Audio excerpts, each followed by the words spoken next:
Hello, welcome to the latest Democracy 4 developer blog. I'm Clef, I'm the programmer and designer of the game, and this is like the Christmas early access developer video, I guess, because you know it's almost Christmas. It's the last video I do before Christmas anyway. So a fair few things to sort of talk about. I'm going to talk about what's changed in the last 2 weeks.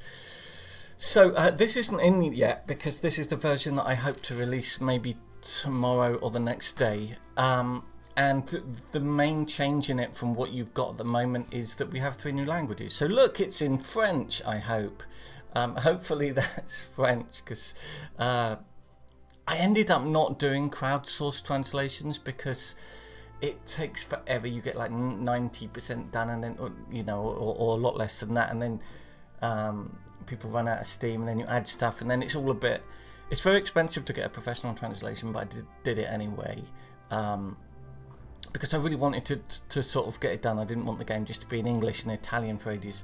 So we have French, hopefully. Does this look like French to you? I do not speak French. So I can say bonjour. That's it, basically. Hopefully this all looks very French. There will be some little missing bits until I've fixed it. For example, we don't have the description for Australia yet.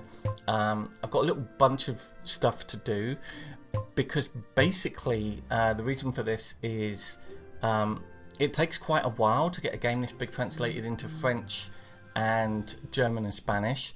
So during that time we've been improving the game and adding stuff. So for example, this here currently has no translation. I'll sort it all out. And also, look, there's a bug there, and that overruns. This is a big thing that people don't think about unless they work in the games industry or they work in a similar industry. Languages are really different lengths. Chinese is really compact.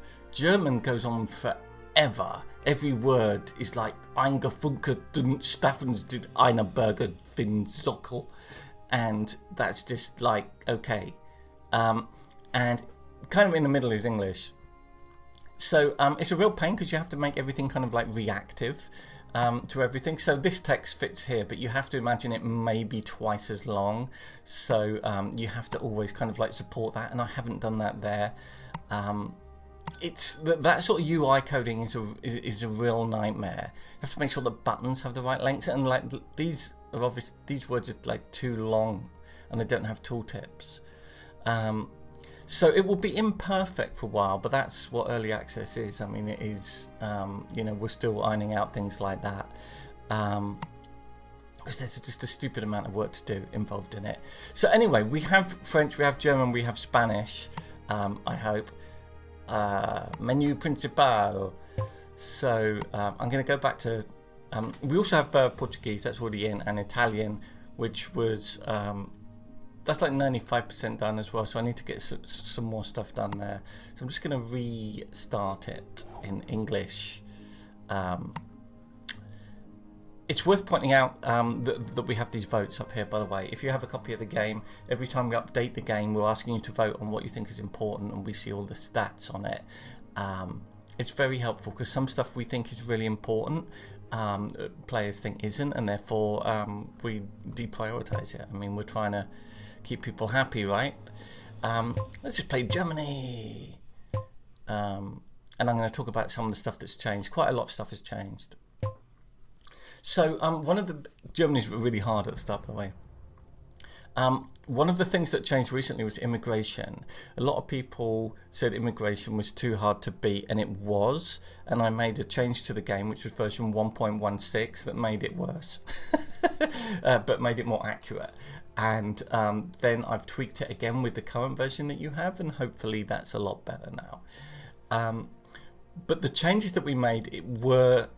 Previously, you just had immigration, which I need to think about. That is this one, immigration. Very high in Germany at the moment. Got a good economy, I think. Anyway, so we used to just have immigration, and now what we have is we have immigration and we have illegal immigration. So we have people, cutting fences and crossing borders when they shouldn't and stuff like that. So like people smuggling and stuff like that is there. So we have immigration, we have illegal immigration, and then we have a policy on refugees. Because refugees are often politically treated very differently. They have a different political impact as well, because a lot of people who don't want immigration are fine with refugees. What they don't want is people to like leave their country and come here for a better job, but they don't mind people who are fleeing war or whatever.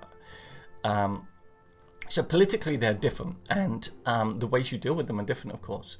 So we've changed things. We added that now. So you now have a refugee policy, and you can just say we don't care, no refugees, and you can like scale that up to, yeah, you say you're a refugee, that's good enough for me. So what that does is it boosts immigration and reduces illegal immigration. Because if you have like a total ban on this, then a lot of these people are just going to, because they're desperate, are just going to get into your country anyway through illegal immigration. If you make it trivial for them to do so, then a lot of people who otherwise would have come illegally come legally because they just claim to be refugees. So that makes sense. And this is another one of these inputs to being compassionate, whether or not you're considered compassionate. Look how compassionate I am. It's amazing and hard to believe. But anyway, where were we? So we now have a refugee policy up there. That's a new thing. And so we have this. We have illegal immigration, which is impacted by loads of things. So border controls used to be like the thing, right? That was how you controlled immigration in the game. Now that controls illegal immigration. Because if you have a legal right to move to a country, then the border controls don't matter. They check your passport, big whoop, like you're allowed in, right? So all this does is it reduces illegal immigration now. Okay, and we have a new thing, little passport icon, which is the immigration rules. So this is what affects legal immigration. So this is like, do you have to, be highly educated and speak the local language? Do you have to have a job offer, or do we really like just come? We don't care. Major restrictions is not a complete ban, but it's pretty heavy. Look, and it depends. We're still tweaking this. Something that we don't have is we don't have the island equivalent of border walls. So I think we do have that. But yeah, Germany theoretically could build a wall around Germany. But the UK doesn't have that option because it's an island. And Australia doesn't have that option either. So I do wonder if what we need is a kind of like patrol boats or something, like that harsh, but for islands. Anyway, so immigration has changed quite a lot, and that's all gone in the game, and it will need a fair bit of balancing over time to get it right. But I think it was worth putting in. I think it makes the game more realistic. Immigration is a big issue in some countries, not in others. I'm in the UK. And we're about to leave the EU, and that whole thing was basically over immigration or perceptions of immigration, really. So it's a big issue in my country, and I think it will become more of an issue with like climate change will lead to more immigration for some countries and immigration for some others, which is why we have an average temperature link down there as well. It's linked to that. So basically, if your crops fail in your country because of climate change and you're a farmer, you will leave and you will look for somewhere to live where you'll be better off. Anyway, so that's immigration. Some other stuff that we've been changing has been to do with this stuff here, the credit check stuff. So at the moment we have AA here for Germany. What the credit ratings do in the game is they're purely interest rates. So basically it's the interest rate, not the interest rate you pay on your mortgage, the interest rate that the government is paying on its debt. And we used to have some like hacky bits in here where that was partly, it was linked to like the level of debt to GDP ratio and the deficit and or the surplus. And it was also kind of hard-coded to whether or not you had helicopter money or quantitative easing, which is not easy to say, because those are two policies that increase the money supply and kind of devalue your currency. Basically, what you got to think, like if you're rich and you're Chinese, and you think, I will lend some money to Germany, for example, because of their deficit or whatever. We've actually got surplus here, but bear with me, right? And the rate at which you're prepared to do that depends on partly your perception of how likely it is you will ever get your money back. So will this country default on their debt? And partly on, well, what's this going to be worth in my local currency when I get my money back? So if you devalue your currency massively, if you print loads of money by whatever means, then that has an impact on that. So obviously a country with hyperinflation, you're not going to go, no one's going to go and buy like Zimbabwe government bonds, okay? Or like no one's going to lend bolivars to the Venezuelan government, because you know they're going to be worth nothing because the money printing, stuff like that. Anyway, we've changed this so that rather than having any hard-coded links, which is always a bad idea from a design point of view, because modders can't take advantage of that, I've changed that so that it's linked to inflation. You can't actually see this in the game. It's like a hidden link, but it is in there. It is in there, okay? So when you have really bad inflation, when you have hyperinflation and stuff like that, it's going to knock your credit rating, and I think that makes more sense. We also link it to stability, okay? And stability is this down here, and it's basically an index based on a bunch of other things. So are you in debt? Is there a lot of crime? Is there corruption? Inflation is another input to that, GDP. It's basically like, how safe is my money in this country? Is stability, or how safe is the country generally, to like in the long term for business purposes, investment purposes, stuff like that. You want stability. Stability is good, okay? And that is also linked to credit ratings and therefore the interest rate on your debt. And this becomes like a self-fulfilling prophecy, because if the country is perceived as not stable, then the interest rate on their debt will go up. That will make the economy worse, that will make the debt worse, that will make them less stable, and so on and so on and so on. So you want to fix a lot of problems in this game before they become bad. Anyway, so that's changed, that's in, that's cool. Other things quickly. South Korea is a country I really want to put in. We're going to do Spain next. We've also got Italy lined up, but I think we might do South Korea because it'll be very different. Actually, in some ways, quite a conservative country, very high-tech country in some ways. I've got obsessed with K-dramas. We really want to put that in. So what I think we might do is we might get new artwork, because we can't do new artwork for the whole game because it's stupidly expensive. But like these are clearly not.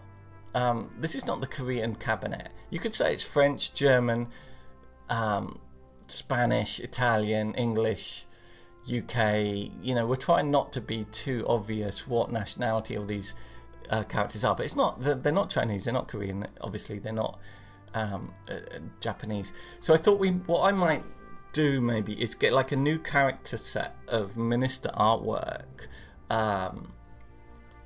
for Asian countries, basically. And it would be like selected if you select one of those countries, because I'm sure modders will do others. I don't know what other countries will do. And I'm going to do that, and I'm going to hope that people understand that we're doing that, even though like a lot of the other stuff, if you see like, you know, I could change this guy to be someone else. But for example, we won't get all new character art. A big part of the development budget of the game that isn't me working on it and Jeff working on it is this. I'm sure you're not that interested, but like all of this artwork is actually really expensive, mostly because it's pretty high res, because we didn't want really low res artwork because people have huge monitors now. So you need a lot of characters. We have 21 voter groups, so it's 42 characters and 21 backgrounds, and they're all quite big, and I think they're quite good. But it's a big part of the budget, so we can't redo it all. But I think, like, as a nod to say, look, I know when we're kind of stretching credulity here. you know, people don't play Democracy 4 for the graphics, but you know, they got to be good, and I like all this stuff. I'm very proud of the fact that we can do this. It's excellent. Anyway, so we're going to do that. The last thing I'm going to say is that one thing that I put up there is, do people want this changed? And quite a few people went, yes. Is the economic cycle. If you see this light blue line here, this is the economic cycle, okay? And if you look up in economics, the economic cycle is sort of like that. When we talk about the economic cycle, what I mean is global boom and bust. So the global economy will be booming, and then it will collapse, and then it will recover, and then it will collapse. And it's really predictable by economic terms. Like, it's not really predictable, but it's like, it's a thing that happens, right? You have economic booms and busts. And if you know your maths, this is a sine wave, isn't it? It's really obviously a sine wave. Almost everything in video games is a sine wave. So if you look at